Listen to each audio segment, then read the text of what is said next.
guys, today I want to answer a common question that I receive all the time, which is how far back should you go on your resume? The real answer is that it depends, but by and large, I work to focus on highlighting successes that happened from 2004 onward, which in essence is the last 15 years. There's two reasons for that. One is that I want to ensure that my clients appear timeless. Nobody needs to know if you are 35 or 85. The second reason, though, is what I call the rabbit hole phenomenon. And what I know happens to all of us when we read documents and we see dates that are much older than the early 2000s, is that we all sort of enter into a rabbit hole where we start asking ourselves, gosh, I wonder when that person was in school. I wonder how old their kids are. Just all sort of side nonsense enters into our brain, and when we just have 10 seconds to make an impression, we can't afford for even the 3 seconds spent in the rabbit hole. For that reason, I tend to cut off experience that occurred prior to the last 15 years.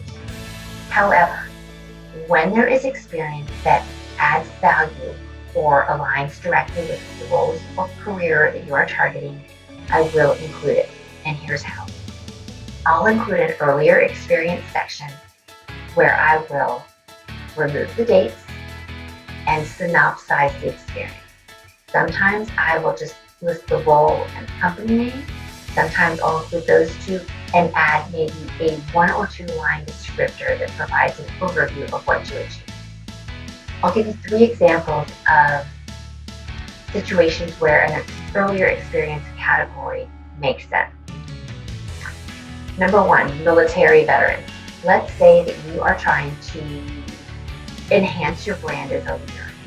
You have military experience that dates back to pre-2004.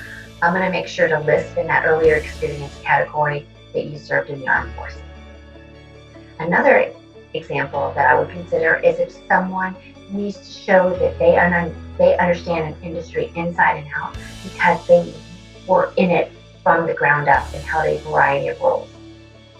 The third one that I will also include is if I'm trying to show that someone's experience spans a variety of industries, and I want to make sure to include some additional industries that I couldn't mention in the last 15 years. So when a company's name clearly delineates that company was in a different industry, I'll make sure to include it as part of the earlier category. Hope that helps, guys.